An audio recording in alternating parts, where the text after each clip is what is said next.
የምስራች ለነጋዴዎች በሙሉ በመሃል መርካቶ እንዲሁም ፒያሳ ግዙፍ የንግድ ማዕከላትን በ45% ታላቅ ቅናሽ ለሽያጭ አውጥተናል። በፒያሳ ከ400,000 ብር ቅድመ ክፍያ ጀምሮ እንዲሁም በመርካቶ ከ1.3 ሚሊዮን ብር ቅድመ ክፍያ ጀምሮ ለ10 ባለ ዕድለኞች ለሽያጭ አውጥተናል። ያሉን ሱቆች ውስን በመሆናቸው በ0995 13 70 22 ላይ ይደውሉ።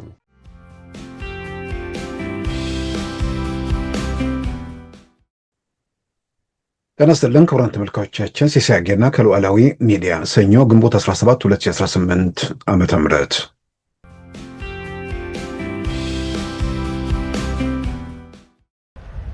ኣብ ሶማልን ኢትዮጵያን ሱዳንን ደቡብ ሱዳንን ዘሎ ኩነታት ኣዝዩ ኣሰካፊ እዩ።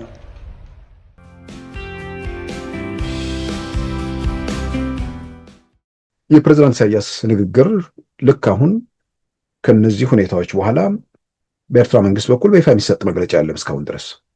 ስለዚህ አሁን የነጻነቱን በዓል 35ኛው ምክንያት በማድረግ የኤርትራ ፕሬዝዳንት ንግግር ሲያደርጉ እዛ ላይ ይህን ጉዳይ ያነሱታል፣ በቀጥታም ባይሆን በተዘዋዋሪ ይጠቅሱታል የሚል ተጠብቆ ነበር። ነገር ግን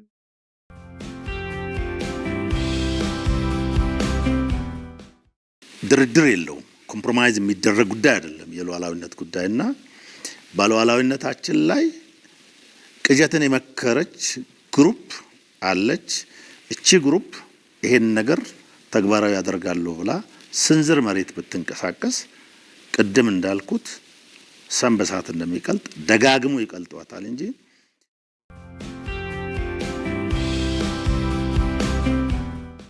እንደ አማራ ፋኖ የሚታገለው ሃይማኖት ይዞ አምኖ ነው። በእምነት የእምነት ትግል ነው። የእምነት ትግል እስከሆነ ድረስ እናሸንፋለን።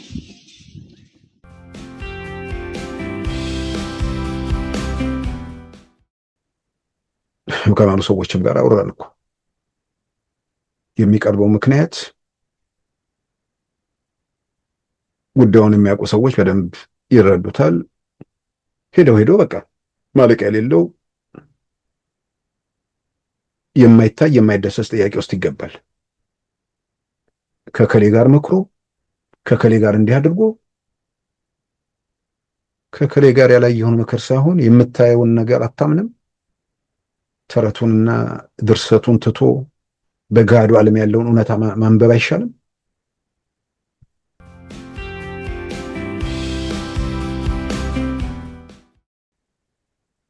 ዘርን መሰረት ያደረገ የፖለቲካ ስርዓት ኢትዮጵያ ላይ ቀውስ ፈጥሯል። አሁን ምናልባት እየተፋታን ነው፣ ተስፋ እያደረግን ያለ ነው። አሁን ቲክቶከሮቹ ምናምን ወጣቶቹ በሚያሳዩት ነገር ነው። ሄደዋል፣ ከቆሻሻው ቦታ ርቀዋል።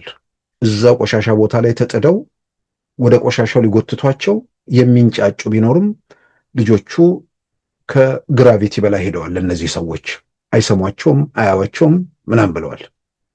ይሄ ተስፋ ነው።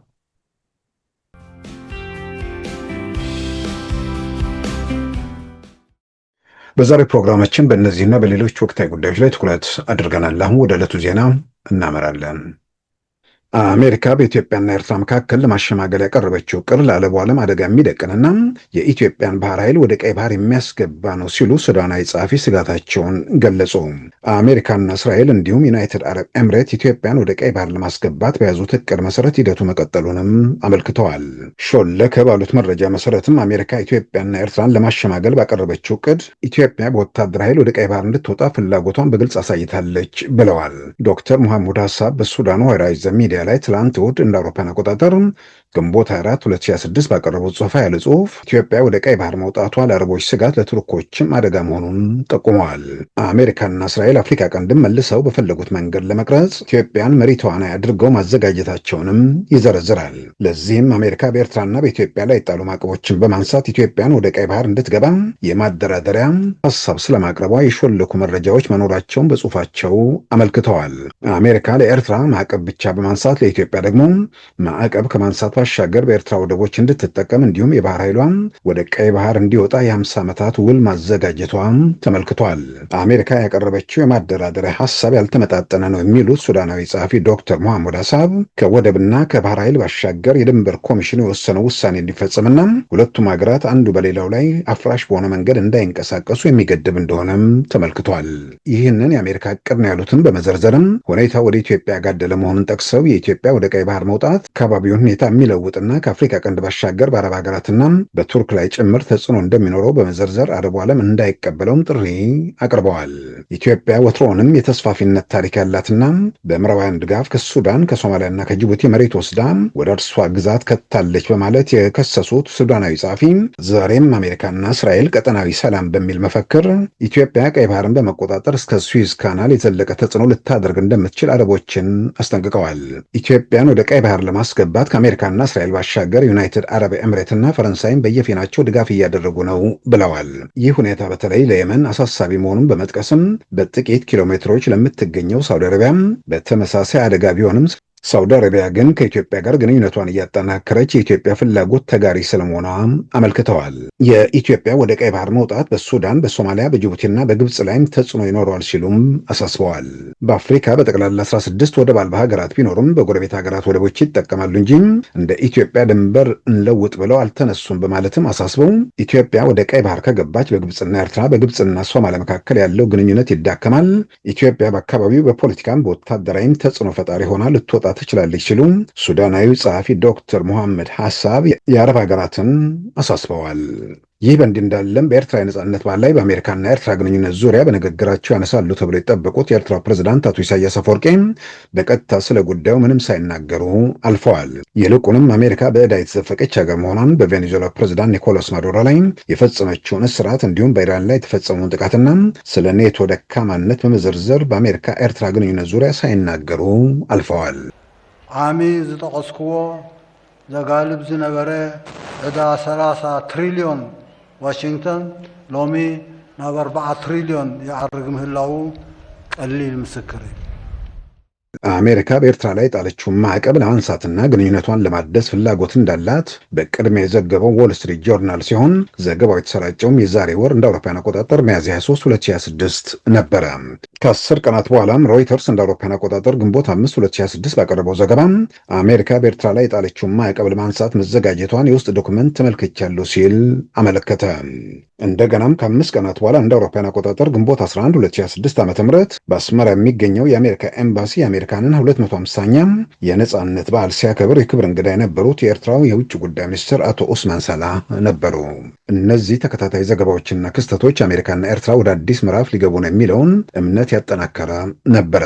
የኤርትራ ማዕቀብ የሚነሳበት ሂደት ሲጠበቅ የኢትዮጵያው የውጭ ጉዳይ ሚኒስትር ዶክተር ጌዲዮን ጢሞቴዎስ እንደ አውሮፓውያን አቆጣጠር ግንቦት 11 2026 በዋሽንግተን ዲሲ ከአሜሪካው የውጭ ጉዳይ ሚኒስትር ማርኮ ሮቢዮ ጋር ተገናኘው።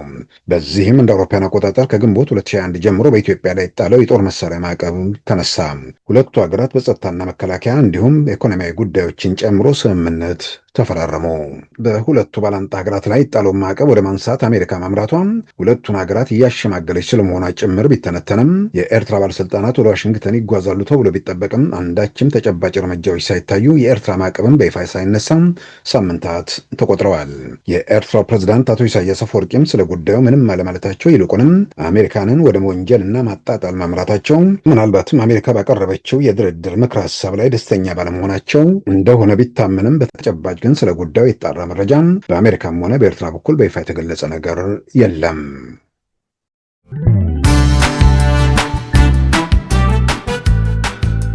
ሉዓላዊ ሚዲያን ይደግፉ።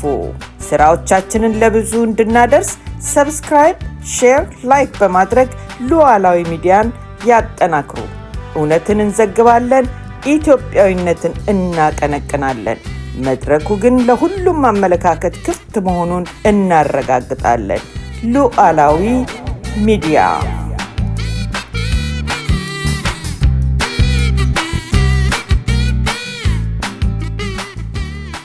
ክቡራን ተመልካቾቻችን የኤርትራን ነጻነት 35ኛ ዓመት ክብረ በዓል ምክንያት በማድረግ የኤርትራው ፕሬዝዳንት አቶ ኢሳያስ አፈወርቂ በትናንትናው ዕለት አስመራ ላይ ያደረጉት ንግግር ቀደም ሲል ከነበሩ ሁኔታዎች አንጻር የብዙዎችን ትኩረት የሳበ ነበር። ትኩረት የሳበው ንግግሩን ካደረጉ በኋላ ሳይሆን ከንግግሩ በፊት የነበሩ ሁኔታዎች በኤርትራና በአሜሪካ መካከል በተለይ ካለ ሁኔታ ያ ደግሞ በአጠቃላይ በአፍሪካ ቀንድ በተለይም ደግሞ ከኢትዮጵያ ጋር ከሚኖረው ግንኙነት ጋር የተያያዘ ነገር ስለሆነ በትኩረት የብዙዎችን ትኩረት የሳበ ነበር። ምናልባት እንግዲህ በተባለው መጠን ወይ ደግሞ በተጠበቀው መጠን ተናግረዋል አልተናገሩም ብሎ በእርግጠኝነት መናገር ይቻላል።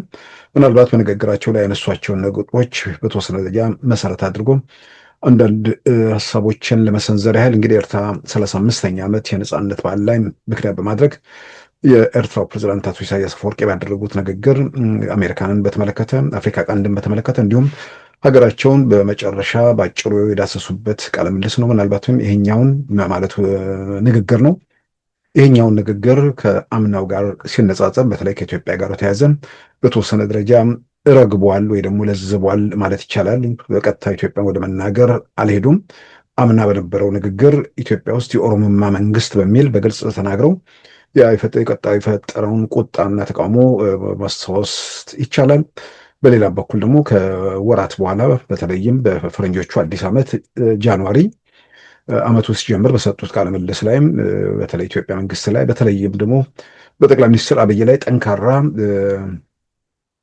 ስግብግብ ፈሪ ምናምን የሚል ምናልባት ራሳቸው መልሰው ሲያደምጡት የሚያሳፍር ነገር የተናገሩበትም እንደነበር ይታወሳልና በዛ ደረጃም ተከታታይ ነገር በኢትዮጵያ መንግስት ላይ ያን ዘመቻ ሲያካሂዱ የቆዩ ሰው አሁን በአሁኑ ባደረጉት ንግግር ላይ በቀጥታ ኢትዮጵያ ይህን አደረገች ወይ ደግሞ ይህን ተፈጸመ የሚል ስለ ኢትዮጵያ በተለይ ያወሩት ነገር የለም። በጥቅል አፍሪካ ቀንድን ተመልክተዋል።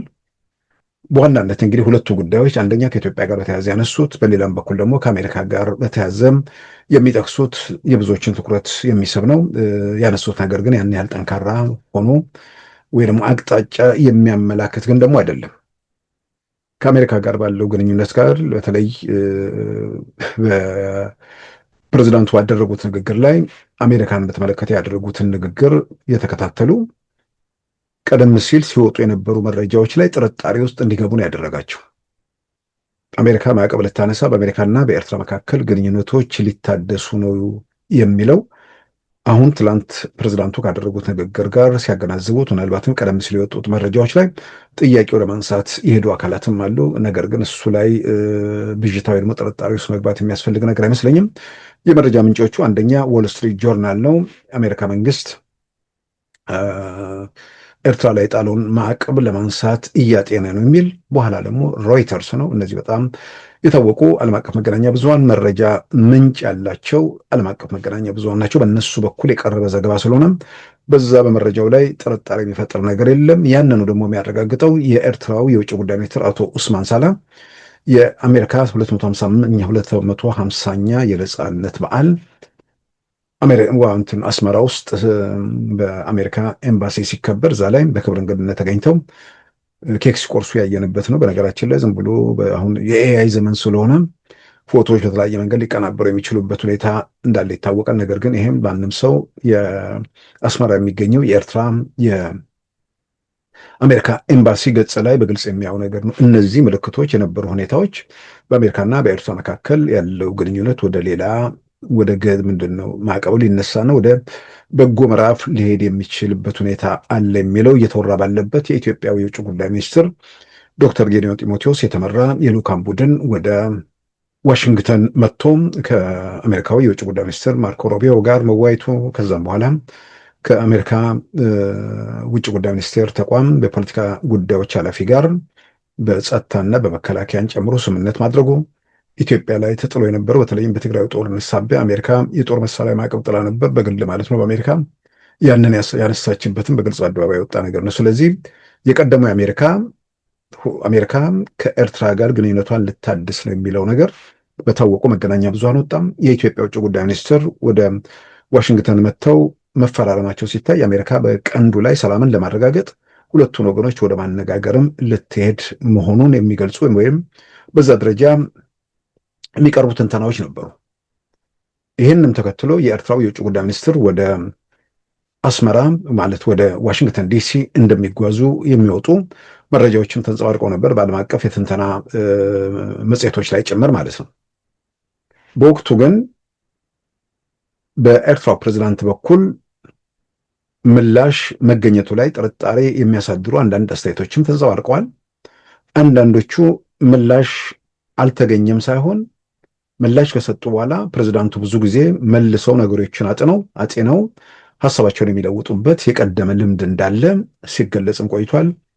ይህን ደጋግመን አንስተነዋል። ቴቦር ናዥ በአሜሪካ ውጭ ጉዳይ ሚኒስቴር የአፍሪካ ጉዳዮች ኃላፊ እንደ ማስረጃ የሚጠቅሱት አቶ መለስን ነው። አቶ መለስ በአንድ ወቅት እንደዚህ ብሎ ነበር።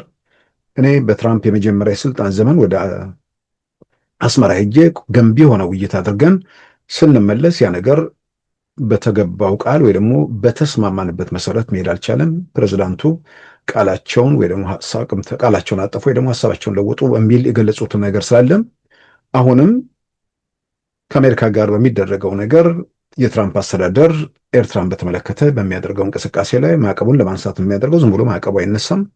በጥቅል አፍሪካ ቀንድ ላይ ሰላምን ለማረጋገጥ ይፈልጋል። አፍሪካ ቀንድ ላይ ሰላምን ለማረጋገጥ በአፍሪካ ቀንድ መንግስታት መካከል ሰላማዊ ሁኔታ መፈጠር አለበት። አፍሪካ ቀንድ ላይ ሰላም መረጋገጥ ያለበት ከኢራን ጋር በተያያዘ ያለው ሁኔታ በግልጽ የሚታወቅ ነገር ነው። የሆርሙዝ ሰርጥ የዓለም የንግድ መተላለፊያ ላይ ተጽዕኖ አድርሷል።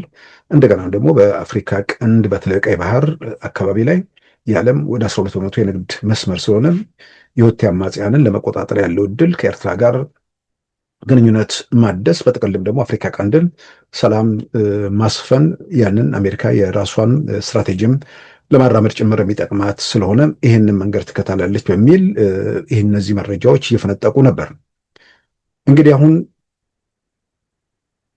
አንዳንድ ወገኖች እንደሚያነሱት ምንም በሌለበት እንዳልሆነም የሮይተርስ እና የዎል ስትሪት ጆርናል እንደገናም ደግሞ ራሳቸው ከዚህ ቀደም የኤርትራ ባለስልጣናት አድርገው የማያውቁ የውጭ ጉዳይ ሚኒስትሩ የአሜሪካ የነጻነት በዓል ላይ አስመራ መገኘታቸው ከበቂ በላይ ምልክቶች የደመቁበት ነው። በነገራችን ላይ 250 የነጻነት በዓል ሲባል ጁላይ 4 ነው የሚከበረው። ይሄኛው አስቀድሞ በየኤምባሲዎቹ ምክንያቱም ትልቅ ክብረ በዓል ነው 250 ማለት ነው። ስለዚህ እነዚህ አጠቃላይ ሶስቱ የሮይተርስ፣ የዎል ስትሪት ጆርናል እንደገናም የኤርትራ የውጭ ጉዳይ ሚኒስትር በአሜሪካ ኤምባሲ መገኘትን የመጨምሮ ሌሎች ተንታኞችም በዚህ ጉዳይ ላይ ያላቸውን መረጃ መሰረት አድርገው ጽፈዋል። ተንታኞቹ ሲጽፉ መረጃው መፈንጠቅ ብቻ ሳይሆን አይጠቅምም ብለው ያንን ደግሞ በመተቸት የጻፉም አሜሪካን ተንታኞችም አሉ። አሁን ባለው ሁኔታ አሜሪካ መንግስት ተንታኞቹን ሰምቶ ሀሳቡን አጠፈ ማለት ያስቸግራል። በኤርትራ መንግስት በኩል ደግሞ የተገባውን ቃል ወይ ደግሞ የሆነ መንገድ ላይ ከሄዱ በኋላ ፍሬን ለመያዝ ወይ ደግሞ ሀሳባቸውን ለመለወጥ ተገደዋል ወይ? ያንን የሚያንጸባርቀው ነገር ምናልባት አሁንም መደምደም አይቻልም። ግን የፕሬዝዳንት ኢሳያስ ንግግር ልክ አሁን ከነዚህ ሁኔታዎች በኋላ በኤርትራ መንግስት በኩል በይፋ የሚሰጥ መግለጫ የለም እስካሁን ድረስ። ስለዚህ አሁን የነጻነቱን በዓል 35ኛው ምክንያት በማድረግ የኤርትራ ፕሬዝዳንት ንግግር ሲያደርጉ እዛ ላይ ይህን ጉዳይ ያነሱታል፣ በቀጥታም ባይሆን በተዘዋዋሪ ይጠቅሱታል የሚል ተጠብቆ ነበር። ነገር ግን በአንድ በኩል አላነሱትም፣ በሌላ በኩል ደግሞ ይልቁንም በአሜሪካና በኤርትራ መካከል ግንኙነት ተጀመረ ወይም ተሻሻለ የሚለውን ነገር የሚያንጸባርቅ ሳይሆን አሜሪካ ላይ ውርጅብኝ በሚመስል ነገር ነው የቀረቡት። አሜሪካ አምና በ34ኛው የነጻነት በዓል ላይ ንግግር ሳደርግ ዕዳዋ 34 ትሪሊየን ዶላር ደርሷል ብዬ ነው 30 ትሪሊየን ዶላር ደርሷል ብዬ ነበር። አሁን 40 ትሪሊየን ዶላር ደርሷል። ከዛም ባሻገር የቬኔዙዌላውን ማዱሮን ሄዳ ያዘችበትን እንደገናም ከኢራን የኒውክሌር ፕሮግራም ጋር በተያያዘም አሜሪካ እያራመደች ያለችውን አቋም ማን ነው ፈቃጅ ማን ነው ከልካይ የሚል ጥያቄ ያነሱበትም ነው እና ግንኙነቱን ወይ ደግሞ የአሜሪካን መንግስት የትራምፕ አስተዳደር መምጣት ነገሮችን ለመለወጥ ምልክቶች አሳይቶ ቢሆንም ከቀጥታ ከኤርትራ ጋር አይደለም ያያይዙት። አጠቃላይ በዓለም አቀፍ ደረጃ። ነገር ግን ያሉት ሁኔታዎች የቀደመውን ነገር በተወሰነ ደረጃ የሚደግሙ የአሜሪካን የበላይነት ለማረጋገጥ የሚሰሩ ናቸው በሚል በጥቅል አሜሪካንን በተመለከተ አሜሪካንና ኤርትራን በተመለከተ ያነሱት ነገር የለም። አሜሪካ በዓለም ላይ ገንቢ ሚና ትጫወታለች ከሚል ይልቅ ያው የተፈጥሮ ሀብቶችንም ለመውሰድ በተለያየ መንገድ ተጽዕኖ ለማድረግ የምታደርገውን ጉዞ በተመለከተ ነው እንግዲህ የተናገሩት። እዛ ላይ ባነሱት ነገር አንደኛ ከኤርትራ ጋር ያለውን ነገር አለማንሳታቸው፣ በሌላም በኩል ደግሞ አሜሪካንን በዛ ደረጃ ራሷን ይሄ 40 ትሪሊየን ዶላር ዕዳ አለባት ማለት ቀላል ነገር አይደለም ይላሉ። በሌላም በኩል ደግሞ ያው በዓለም አቀፍ ደረጃ በቬኔዙዌላው መሪ እንደገናም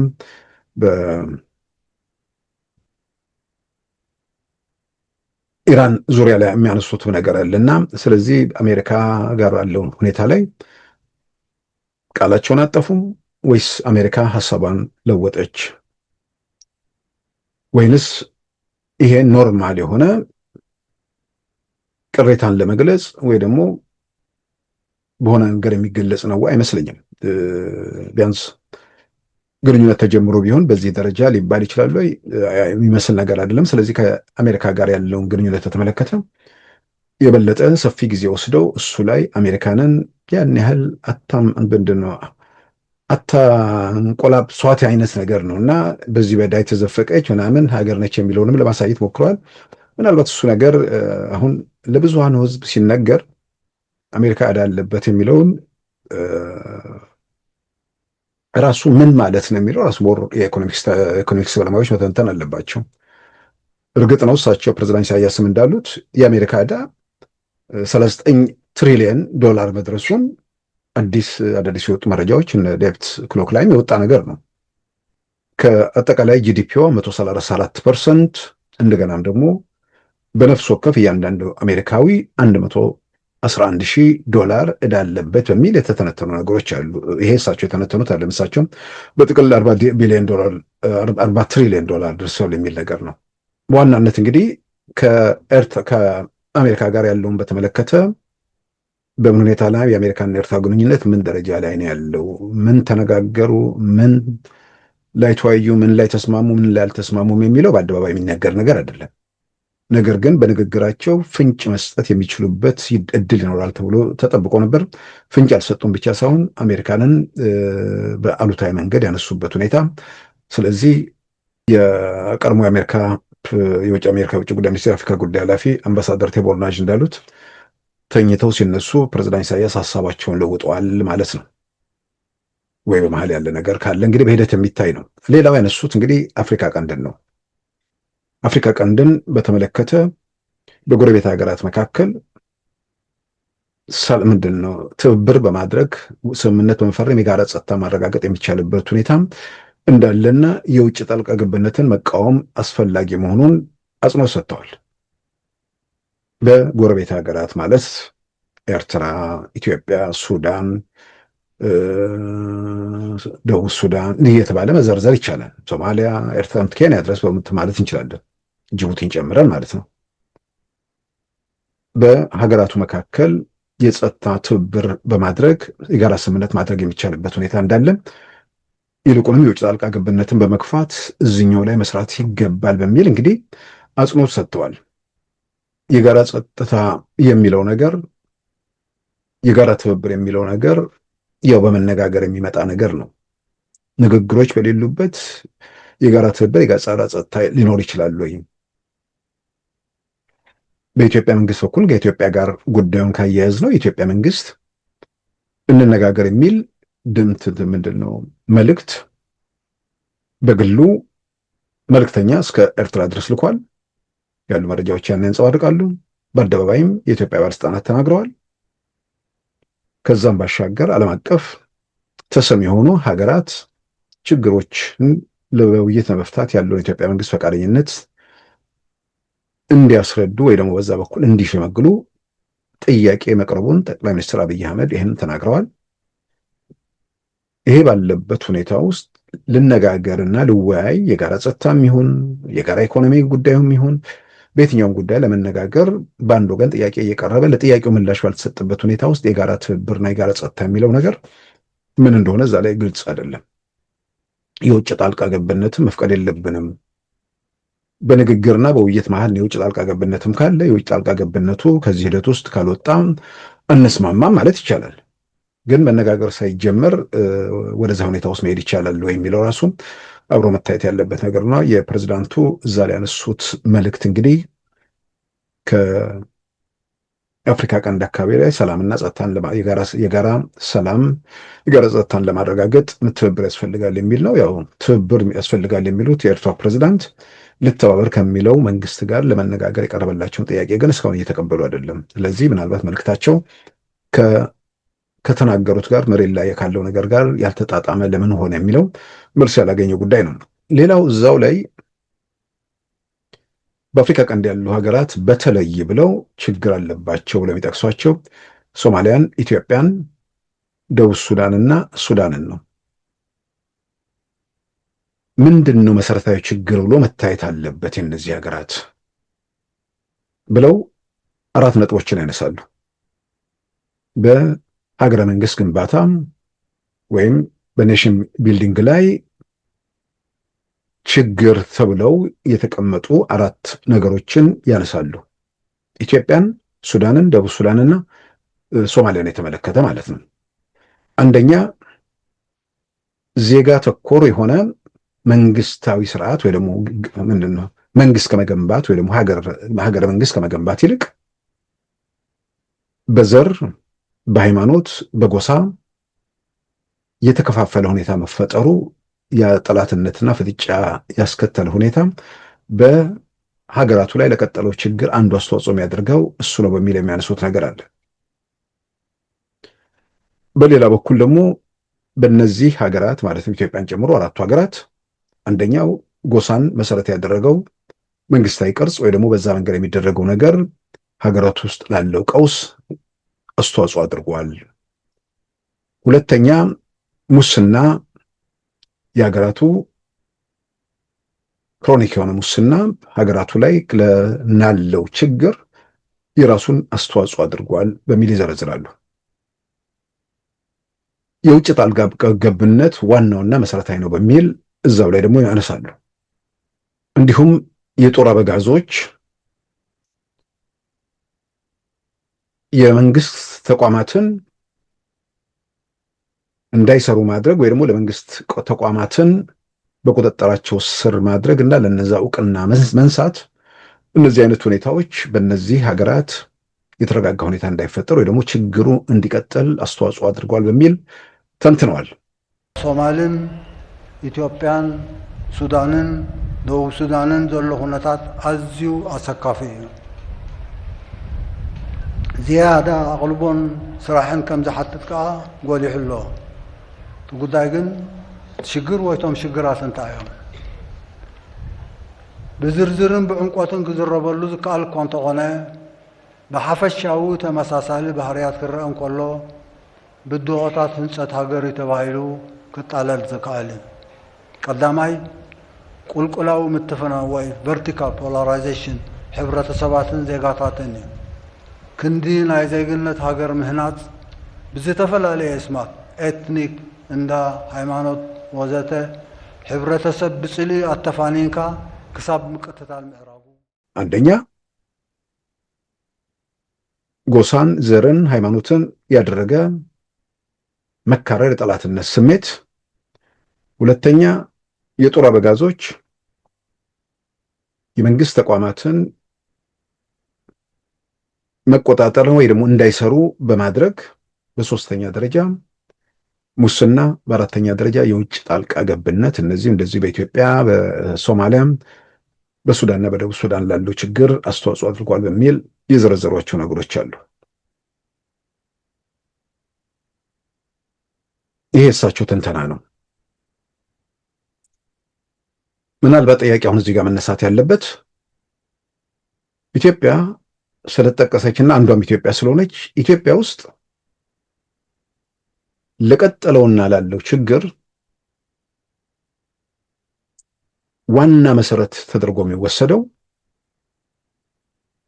ሰው ከቆመበት የፖለቲካ አመለካከት አንዳንዱ የሆነ ቦታ ላይ ስለቆረበ አደጋ ይምጣ አይምጣ ደንተው አይደለም። ዘርን መሰረት ያደረገ የፖለቲካ ስርዓት ኢትዮጵያ ላይ ቀውስ ፈጥሯል። አሁን ምናልባት እየተፋታን ነው፣ ተስፋ እያደረገን ያለ ነው። አሁን ቲክቶከሮቹ ምናምን ወጣቶቹ በሚያሳዩት ነገር ነው። ሄደዋል፣ ከቆሻሻው ቦታ ርቀዋል። እዛው ቆሻሻ ቦታ ላይ ተጥደው ወደ ቆሻሻው ሊጎትቷቸው የሚንጫጩ ቢኖርም ልጆቹ ከግራቪቲ በላይ ሄደዋል። እነዚህ ሰዎች አይሰሟቸውም፣ አያዋቸውም ምናምን ብለዋል። ይሄ ተስፋ ነው። ይሄኛው ኢትዮጵያ ስላለው ችግር የዘር ፖለቲካ የተዘራው ነገር ማን ሊጠራጠር ይችላል? ሌላ ከበስተጀርባ ኮተት የሌለበት ሰው ቤት ውስጥ ፖለቲካ የገባው እኮ ቲፒኤልኤፍ ኢትዮጵያ ውስጥ ይዞ በመጣው የዘር ፖለቲካ ነው። ከዚህ ቀደም ሲባል የነበረ ነገር ነው። በተጨባጭ ሜልበርን ውስጥ፣ አሜሪካ ውስጥ፣ በተለያዩ ከተሞች ከቲፒኤልኤፍ ጋር በተያዘ እኮ የብዙ ሰዎች እኮ ትዳር ፈርሷል። ቁጥሩ ከፍተኛ የሆነ ማለት ነው። ቲፒኤልኤፍ ላይ የቆረቡ ሰዎች መጀመሪያ ላይ ነበሩ። ከዛ በኋላ ደግሞ ያው ለካ ወረርሽኙም ሰፈር አይመርጥም ከገባ በኋላ ሁሉንም እንዴት እንደበከለው እየታየ ነው። ስለዚህ እንደዛ ትዳር መፍረስ ሌላውም አካባቢ ደረሰ። እንዴት ቆሻሻ እንደሆነ ለመረዳት ቤተ ዘመድ ጉባኤ፣ እድርና ቁቡስ ፖለቲካ ምን ያደርጋል?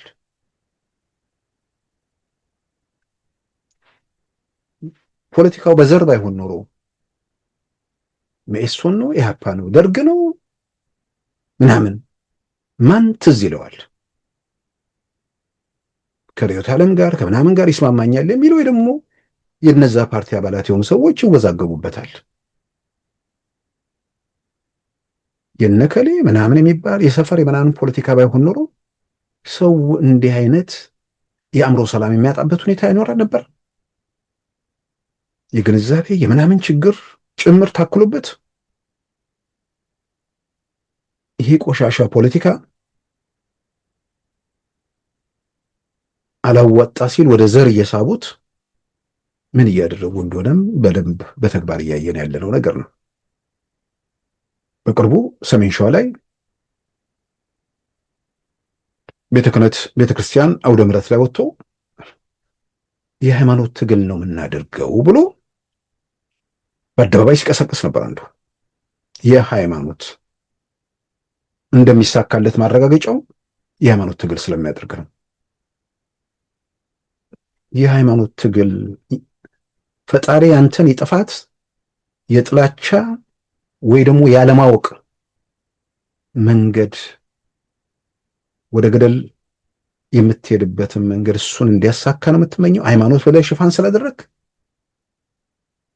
ግን ቤተ ክህነት ቤተ ክርስቲያን አውደ ምሕረት ላይ ቀርበው ትግላችን ሃይማኖት ነው ያኔ መጀመሪያ በሙቀት በምናምን ያንን ነገር ሲናገሩ ሰዎች ሙቀት ነው ምናምን ነው ምናምን፣ አንዳንዱ ሙቀትም ባይሆን ቁጣው ተቃውሞ አስደነገጣቸው። ጥላቻው ጫፍ የደረሰ ነበር። ከዛ በኋላ ረግቧል ሲባል አሁን ደግሞ አሁን መሆኑን ማረጋገጫው ሰውየው ግለሰቡ ወደ ምሕረት ላይ ወጥቶ የሚናገረው ስለ ምርጫ ነው። ምርጫ ውስጥ በአስፈጻሚ በማን የሚገቡት ላይ እርምጃ እንወስዳለን። እንደ አማራ ፋኖ የሚታገለው ሃይማኖት ይዞ አምኖ ነው። በእምነት የእምነት ትግል ነው። የእምነት ትግል እስከሆነ ድረስ እናሸንፋለን። ይቅርታ አድርጉልና በማይገባን ቦታ ላይ ቆመን ለመናገር ፈልገን አይገባንም። መናገር ምን ቦታችን አይደለም፣ ስልጣንም የለንም። ነገር ግን ለሃይማኖት እስከመጣን ድረስ ሁሉንም ነገር ተጋፍጠን እንታገላለን። ስለዚህ ቤተሰቦቻችሁ አጭር መልእክት በዚህ ምርጫ ስርዓት ላይ ልጆቻችሁ፣ ቤተሰቦቻችሁ፣ እህቶቻችሁ በአስፈጻሚነት ገብተው ሲያደናግር ቢገኝ እንደ ሸዋ ጠቅላይ ግዛት እንዳሳምነው ውርድ ከራሳችን ነው የምንለው። ውርድ ከራሳችን። ይሄ ግለሰብ አሁን ጉዳዩን ወደ ሃይማኖት ጭምር ለመሳብ የሚሞክሩት በዚህ በቆሻሻው መንገድ ሄዱና ሌላ ደግሞ ቆሻሻ አጀንዳ መሰብሰብ ጀመሩ። አላዋጣ ሲል አልሳካ ሲል የእምነትም የብሔርም የምንም ምን ደረሰብህ የሚለው ደጋግመን እንደምንለው የሆነ አንዳንዴ እልም ይመስል አንዳንዴ የሆነ መንፈስ የሚመስል ነገር ይመስለኛል። አንዳንዴ ሰው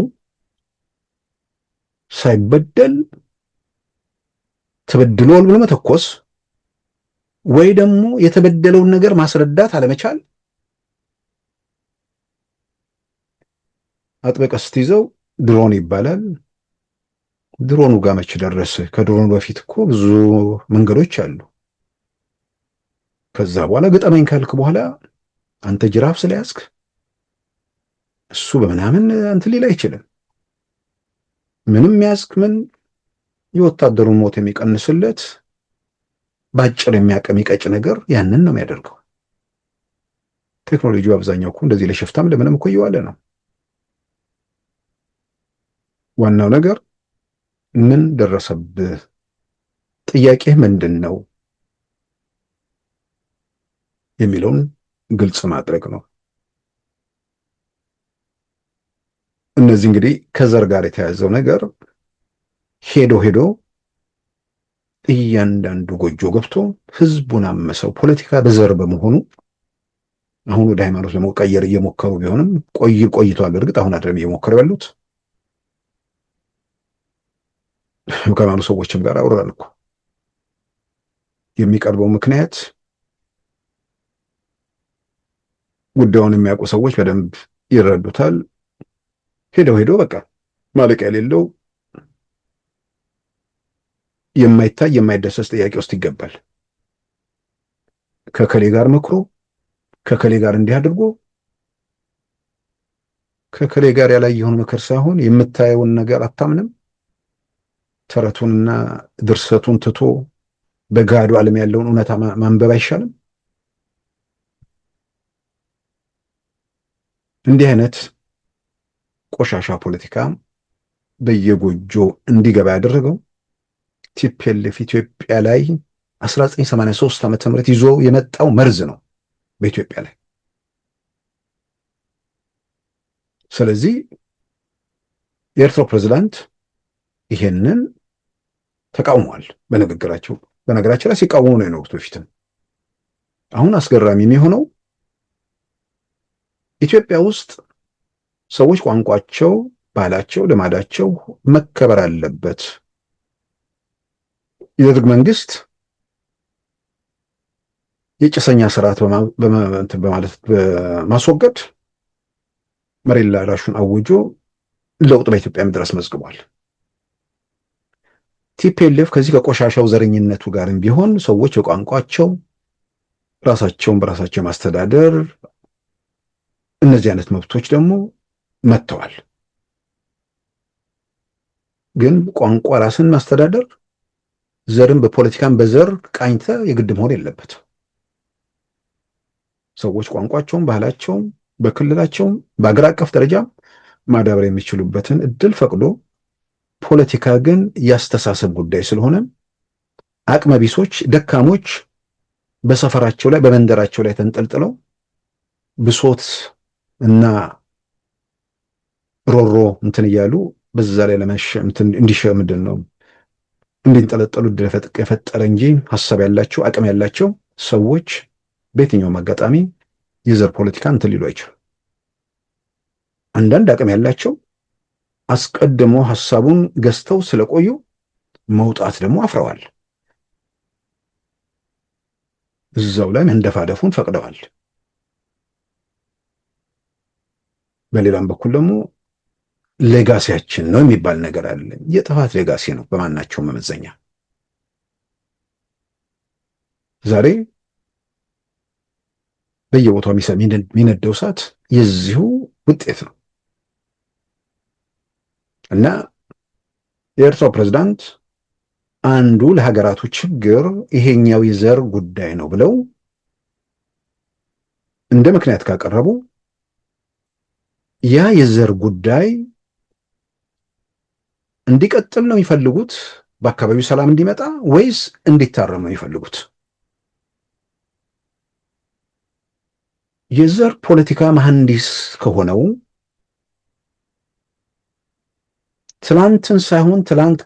ነገን ሳይሆን ትላንት ላይ ከቆመው ቲፒኤልኤፍ ከተባለ ኋላ ቀር ስብርባሪ ጋር እየተባበሩ ጽምዶ እያሉ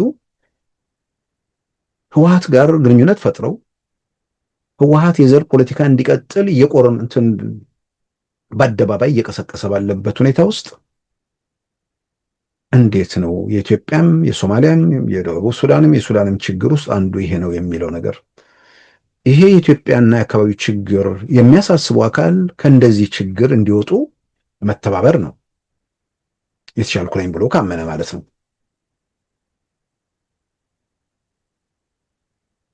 ቲፒኤልኤፍን እየደገፉ የዚህኛው ዋናው ፊት አውራሪ የጥፋቱ የጥላቻው የዘር ፖለቲካው መሐንዲስ እያንዳንዱ ጎጆ መከራ እንዲገባ ያደረገ ቡድን እሱን እየደገፉ የዘር ፖለቲካ ወይ ደግሞ የዘር አስተዳደር እናንተን ለጠንቅ ነው የሚለው ነገር ትንተና ሊሆን ይችላል።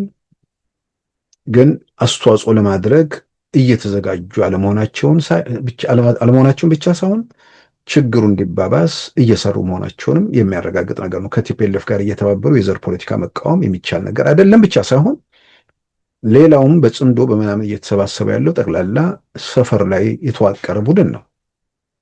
ፋኖ የሰፈር ነው፣ ሸኔ የሰፈር ነው፣ የቤኒሻንጉል ንቅናቄ የሰፈር ነው፣ ምናምን የሰፈር ነው። ይልቁንም ለረዥም ጊዜ በሁለቱ ሀገራት መካከል በግጭትም ጦርነትም ሰላምም በሌለበት ሁኔታ ውስጥ የነበረው ምዕራፍ ተዘግቶ ወደ አዲስ ምዕራፍ ሽግግር ከተደረገ በኋላ መልሶ ያንን ወደ ኋላ የመለሰውና ለመነጋገር አልፈቅድም ብሎ ባሻፈረኝ ባይነት የቀጠለው የኤርትራ መንግስት ነው። ያን ማድረግ ብቻ ሳይሆን ከምንም በላይ ኢትዮጵያ ለመሻገር የምትሞክረውን የዘር ፖለቲካን እሱ እንደገና ደግሞ ያን የሚያደርጉትን የዛ ባለቤቶችን ጉልበት ሰጥቶ ኢትዮጵያን እንዲረብሹ ለማድረግ የሚደረግ ጥረት ከትንተናው ጋር የሚጋጭ ነገር ነው። ከምንም በላይ አሁን ሸኔም ተደገፈ፣ ፋኖም ተደገፈ፣ ቲፒኤልኤፍም ተደገፈ ኢትዮጵያ ውስጥ የሚለወጥ ነገር እንደሌለ ግልጽ ነው። ምናልባትም በንግግራቸው ማጠቃለያ ስለ ኤርትራ ከተናገሩ በኋላ ስለ መከላከያ ሰራዊታቸው ጥንካሬ ለመናገር ምንም የሚመጣ ነገር የለም፣ የሚመጣም ካለ በቂ አቅም አለን የሚል እንትን ብለዋል። እሱ በእርግጥ የትኛውም ሀገር በቂ አቅም አለ እንደሚለው ቁም ነገሩ የሚመጣ ነገር የለም ካሉ ለመተኮስ አልወሰኑም ወይ ቲፒኤልኤፍ እንዲተኩስ አልፈቀዱም ማለት ነው። እሱም አዎንታዊ ነገር ነው ብዬ አምናለሁ። ላለመተኮስ መወሰን ወይ ደግሞ አነስተኛና ጥቃቅን ቡድኖቹንና ሌሎቹን በዚህ የጥፋት መንገድ ላይ እንዳይራመዱ ማድረግ ወይ እንደ ማስፈራሪያ አድርጎ ይዤ እቀመጣለሁ ማለት እሱ በተወሰነ ደረጃ ማስፈራሪያ አድርጎ የተወሰነ ጊዜ ማስቀመጥ ችግር ላይኖር ይችላል። ግን ለመተኮስ የሚደረግ ሙከራ ካለ ውጤቱ በአነስተኛና ጥቃቅን ቡድኖቹ ወይ ደግሞ በስብርባሪው ቲፒኤልኤፍ ላይ እንደማይቆም ደግሞ ለማናችንም ግልጽ ነው። ስለዚህ ምናልባት ይህን ነገሮች አጠቃላይ አጤነው የሚደረግ ጦርነት እንደማይኖር ፍንጭ መስጠታቸው ጥሩ ነው። ያንን ብለው ደግሞ ቲፒኤልኤፍ እና ማን ነው ሌሎቹ ቡድኖች እንደዚሁ ችግር እየፈጠሩ እንዲቀጥሉ ደግሞ የኢትዮጵያ መንግስት ሊፈቅድ አይችልም። ቢያንስ ትግራይ ውስጥ ያለው ሁኔታ መንግስት መኖር አለበት፣ ህግ መከበር አለበት። መፈንቅለ መንግስት ተደርጓል። የፕሪቶሪያ ሰላም ስምምነት ተጥሷል። ያንን ያደረገን ኃይል ስልጣን ላይ ያለው የኢትዮጵያ መንግስት ሊቀበል የሚችልበት ሁኔታ የትግራይ ፖለቲካ ድርጅቶችም የትግራይ ምሁራንም የትግራይ ሰላም ኃይሎችም ትግራይ ውስጥ አንድ ስርዓት አልበኝና ስልባት አልበኛ ቡድን ያንን አካባቢ እንደፈለገው እንዲያደርግ አይፈቅዱም ብቻ ሳይሆን የኢትዮጵያ መንግስትም በጀት የሚሰጥበት ሁኔታ የለም። ስለዚህ ወደ ግጭት የመገባት እድሉ ሰፊ ነው። ምናልባት የኤርትራ መንግስት ግጭት የማይፈልግ ከሆነ እነዚህን ሰዎች እንደ ፍጥርጥራችሁ ይቅርባችሁ ካለ አቅማቸውን አይተው ወደ ሰላሙ መንገድ ይመጣሉ። የሰላሙ መንገድ አዲስ አበባ ነው፣ መደራደር አይደለም። መቀሌ ላይ ያለውን ስልጣን ለጀነራል ታደሰ አስረክበው ከዛ በኋላ ጥያቄዎች ካሉ በጥያቄዎች ላይ መነጋገር ነው። ጥያቄ ከኢትዮጵያ መንግስት ቢያነጋግራቸው ችግር ያለው አይመስለኝም። ግን መጀመሪያ ህግ መከበር አለበት። ህጉ ተከብሮ ከዛ በኋላ ሁኔታዎችን ማረጋገጥ ነው። ያ ሳይሆን ቀርቶ ጽምዶ ወደ መሬት እወርዳለሁ ካለ ደግሞ ያው የሚሆነውን ነገር ሲደርስ መጠበቅ የለብንም። ዝም ብለን መገመት የምንችለው ነገር ነው። ነገር ግን ደግሞ በኢትዮጵያ መከላከያም በኩል በዚህ ጉዳይ ላይ ማብራሪያ ተሰጥቷል።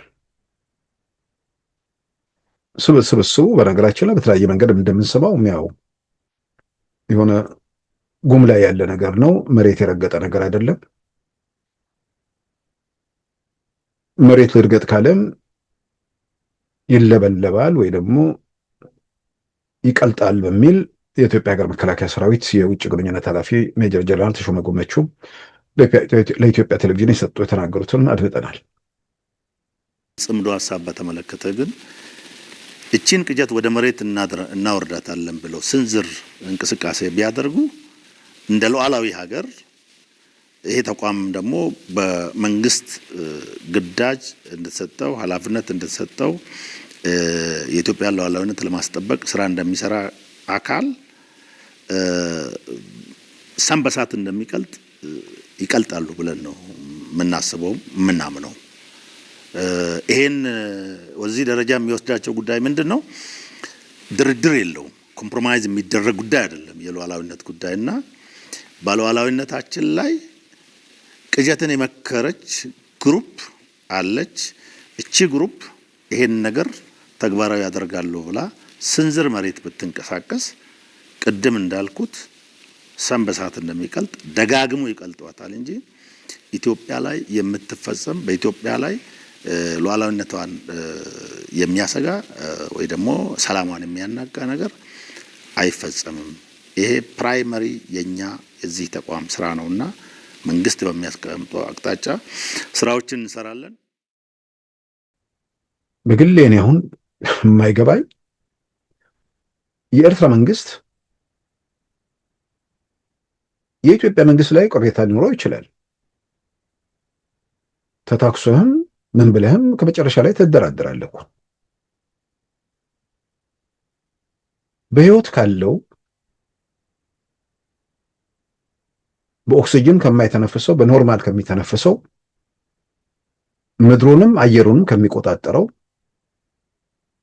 በሌላ በኩል ይሄ የዘር ፖለቲካ ያስፈራናል፣ የኢትዮጵያ የሶማሊያ ምናምን ችግር እሱ ነው የሚል ኃይል ስጋታቸው የአካባቢው ሰላም ማጣት ብቻ ሳይሆን በሽታው እኛ ጋር ይገባል የሚል ስጋት እንዳለባቸው ገልጸው 9 ብሔረሰብ ያለበት አካባቢ ነው። ስለዚህ ያንን በሽታ የተሸከመውን ቡድን መልሼ እግር ልቀጥልለት አይነት ነገር ፖለቲካ እርግጥ ነው እግር ቀጥለውለት መንግስት እንዲሆን አይፈልጉም። መንገድ ላይ ስራውን ከጨረሰ በኋላ ይደፈጥጡታል። እሱ የታወቀ ነው። ነገር ግን የማይሆን ነገር ነው። ቲፒኤልኤፍ አይደፈጠጥም እያልኩ አይደለም። ቲፒኤልኤፍ መንገድ አይጀምርም። መንገድ ሊጀምር ካለ ቲፒኤልኤፍን ፌዴራል መንግስት ይደፈጥጠዋል። ከዛ በኋላ መቀሌ ላይ ቆም ይችላል። እንደ ኤርትራ እዛ ሂደት ውስጥ ባላት ሚና ልክ ማለት ነው። ስለዚህ መልእክት ማድረስ የማይችለውን መልእክተኛ እሱ ላይ ተንጠልጥሎ በስጋትና በእንትን ውስጥ ባልተረጋጋ ሁኔታ ውስጥ ከመቀጠል በህይወት ካለው አካል ጋር ተነጋግሮ ችግሩን መፍታት ብቻ ሳይሆን እንደ ስጋት የሚያዩት የብሔር ፖለቲካ ኢትዮጵያ ላይ ከሞተ ኤርትራ ሊሻገር የሚችልበት እድል የለም። እየሞተ ደግሞ መሆኑን በደንብ እያየን ነው። ማይታያቸው አሉ። እዛው ሰፈራቸው ቁጭ ስላሉ የሚያዩበት መነጽር የዘር መነጽር ስለሆነ ከነሱ ውጭ የሆነ ሰው ያለበት ቦታ ሁሉ ዘር ፖለቲካ ነው። እነሱ ያሉበት አካባቢ ደግሞ ያሉበት ፖለቲካ ደግሞ የሀገር ፖለቲካ ነው። በዘር ተደራጅተ ከዘርም ወርደ በመንደር እየተታኮስክ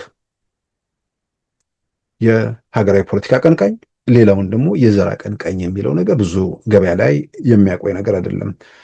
በዛም እኮ ደፍረው እንደዛ መሄድ እኮ ያልቻሉት ገና ህብረተሰቡን በቲፒኤልኤፍ ባለማመደው መጠን ማለማመድ ስላልተቻለ ነው። ኦሮሚያ አካባቢ ማለማመድ ተችሏል። ወጣቱ ጋር ምናምን ሲሰራ ነበር። በድፍረት እገነጠላለሁ ማለት በድፍረት ሀገር ሆናለሁ ማለት ኖርማል ሆኖ ቆይቷል። አሁን ግን ኦሮሚያ ክልል አስቀድሞ ያ ነገር እየሞተ እየመከነ አሁን ትግራይ ውስጥ ደግሞ ያ መሞት ጀምሯል። ሀገር እንሆናለን የሚል ቡድኖች አሉ፣ ግለሰቦች አሉ፣ ትላንት ላይ የቆሙ ሰዎች አሉ። እኩልነት ባርነት የሚመስላቸው የበላይ ካልሆኑ ለብቻ መውጣት መፍትሄ አድርገው የሚመለከቱ አሉ። የገባቸው የተረዱ ህዝብ ሀገር ሊቀጥል የሚችልበት መፍትሄ አቅጣጫ ላይ ደግሞ የሚሰሩ ሰዎች አሉ። ስለዚህ በየትኛውም መንገድ ካየን አነስተኛና ጥቃቅን ቡድኖቹና ስብርባሪው ቲፒኤልኤፍን በመደገፍ በሆነ ተአምር ኢትዮጵያ ውስጥ የሆነ ጉዳያቸውን ማሳካት ቢችሉ የዘር ፖለቲካ ወደ ኤርትራ ይሻገራል ሳይሆን የፈረሰ ሀገር በጎርፍ ጭምር ሊጥለቀለቅ ይችላል። 130 ሚሊዮን ህዝብ ፈርሶ አካባቢው ላይ ያለ ሀገር ኢትዮጵያን አፍርሶ የቀይ ባህር ጥያቄን መግደል ወይ ደግሞ መዝጋት እንችላለን ተብሎ በዛም ረገድ የሚሰራ ስራ ነገር ከሆነም ብዙ የሚጠቅም ነገር አይደለም። ስለዚህ የኤርትራ መንግስት የኤርትራው ፕሬዝዳንት አቶ ኢሳያስ አፈወርቂ ከአሜሪካ ጋር ያላቸው ነገር እንግዲህ ሲውል ሲያድር የምናየው ነገር ይሆናል። ግን በጥቅል መልእክታቸው ላይ የተረዳነው ነገር ጥሪውን የአሜሪካንን ጥሪ የገፉ ይመስላል። ወይ ደግሞ አሜሪካ ካቀረበችው ቅድመ ሁኔታ ውስጥ ወይ ደግሞ መሟላት አለበት ከምትለው ነገር ለማሟላት አልፈቀዱም ማለት ነው። ከአሜሪካ ጋር መታረቅ እንደማይጠሉ እርግጥ ነው። በእርቅ ውስጥ ግን ወይ ደግሞ ማዕቀቡን በማንሳት ውስጥ አሜሪካ የምትፈልገው ነገር ደግሞ አለ። አሁን አንዳንዶች የጦር ሰፈር ላለመስጠት ነው። እሱ የጦር ሰፈር እንኳን ለአሜሪካ ለዩኤኢም ሲሰጡ ነበር እና እሱ ላይ አይመስለኝም። ከኢትዮጵያ ጋር ምናልባት የተያዙ ጥያቄዎች ሊሆኑ ይችላሉ። ምናልባትም ሌላ ጉዳይ ሊሆን ይችላል። እሱ ሲውል ሲያደር የሚታይ ነው። ስለዚህ በአሜሪካ በኩል ያለው ነገር ቀደም ሲል እንዳልኩት ዝም ብሎ በአየር ላይ ነበረ ነገር ሳይሆን ዎል ስትሪት ጆርናል፣ ሮይተርስ ከዛም ባሻገር አስመራ ያለው የአሜሪካ ኤምባሲ ላይ የነበሩ ሁኔታዎች በተጨባጭ የገለጹት ነው። አሁን ፕሬዝዳንቱ የያዙት አቋም ተኝተው ሲነሱ ሀሳባቸውን ለወጡ ወይንስ አስቀድሞም እናጥናው የሚል ጥያቄ ነበር ሲያቀርቡ የነበሩት? በዚህ ዙሪያ አምባሳደር ማሳድ ቦሎስ የአሜሪካው ፕሬዝዳንት የአረብና አፍሪካ አማካሪ እርሳቸው እዛ ሂደት ውስጥ ኒውዮርክ የኤርትራውን የውጭ ጉዳይ ሚኒስትር አቶ ኦስማን ሳላህን አነጋግረው በዚህ ጉዳይ ላይ ደግሞ ግብጽ የራሷ ሚና ስላላት ከግብጽ ጋርም ደግሞ የኢትዮጵያውን የውጭ ጉዳይ ሚኒስትር ዶክተር ጌዲዮን ጢሞቴዎስን ዋሽንግተን ዲሲ ባነጋገሩበት ወቅት በቀይ ባህርና በአባይ ጉዳይ ላይ የሚለው ነገር መነሳቱ ይታወሳል። ስለዚህ ደግሞ በሰሞኑን ግብጽ የውጭ ጉዳይ ሚኒስትር በድር አብደላቲ ወደ አስመራ ተጉዘው ከፕሬዝዳንት ኢሳያስ ጋር መወያየታቸውና የባህር ትራንስፖርት ስምምነት ማድረጋቸው ይታወቃል። ስለዚህም በግብጽ በኩል የሚደረግ የትኛውን ስምምነት አባይን ወይ ደግሞ ህዳሴን እንዲያስገባ የመፈለግ ነገር ሊኖር ይችላል።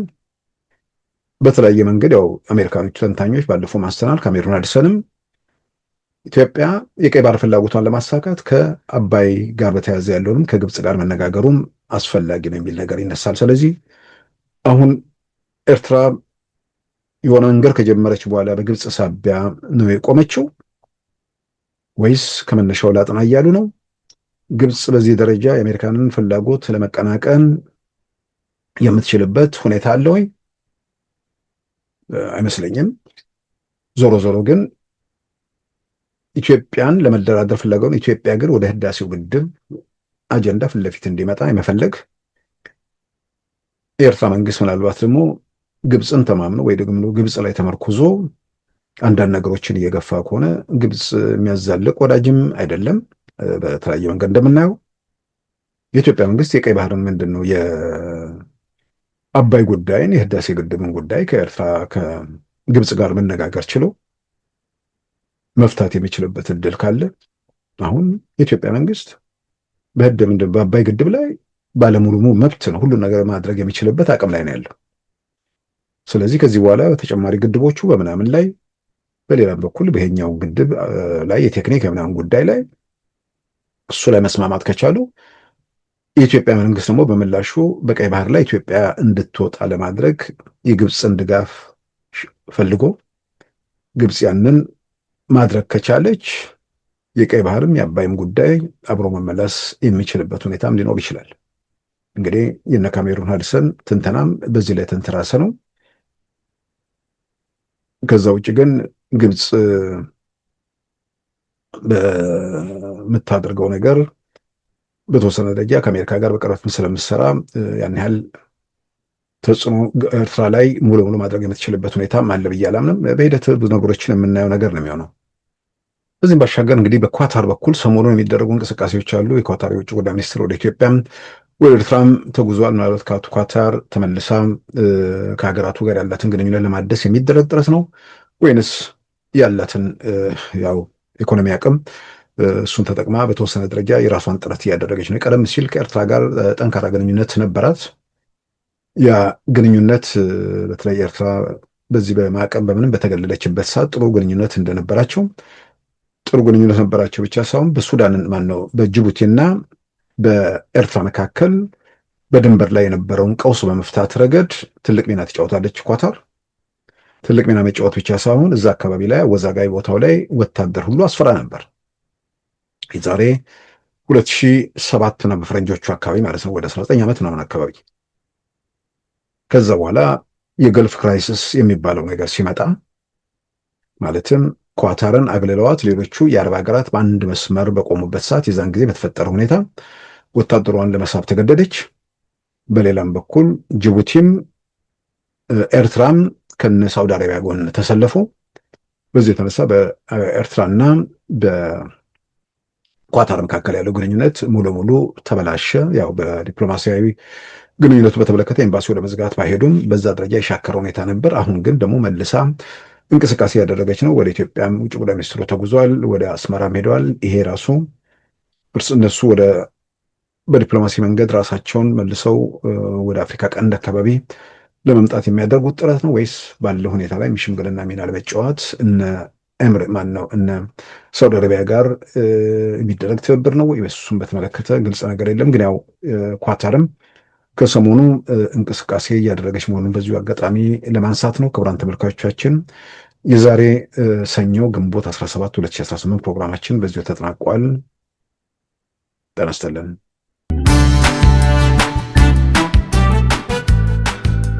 ሉዓላዊ ሚዲያን ይደግፉ። ስራዎቻችንን ለብዙ እንድናደርስ ሰብስክራይብ፣ ሼር፣ ላይክ በማድረግ ሉዓላዊ ሚዲያን ያጠናክሩ።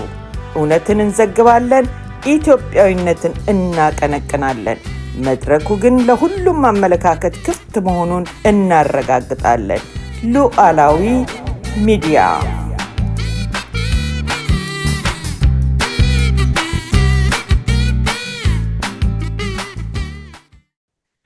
የዛሬ ሰኞ ግንቦት 17 2018 ፕሮግራማችን በዚሁ ተጠናቋል። ጤና ይስጥልን።